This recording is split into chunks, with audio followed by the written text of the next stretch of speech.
সব ইচ্ছে পূরণ হয় না, কিছু ইচ্ছে আজীবন কল্পনাতেই থেকে যায়।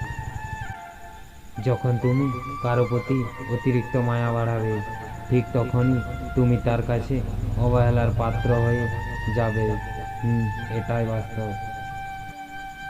জীবনে অনেক কিছু পেয়েছি, পাইনি শুধু সেইটাই যেটা আমি চেয়েছি। সে তার একটা অভ্যাসও বদলাতে পারেনি, কেন জানি না, তার জন্য সারা জীবন বদলে দিয়েছে।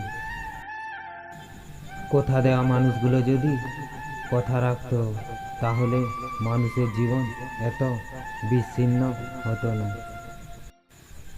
ভেবেছিলাম তোমাকে সব কষ্টের কথা বলবো, কিন্তু তুমি জিজ্ঞেসও করনি কেন চুপ করে আছো।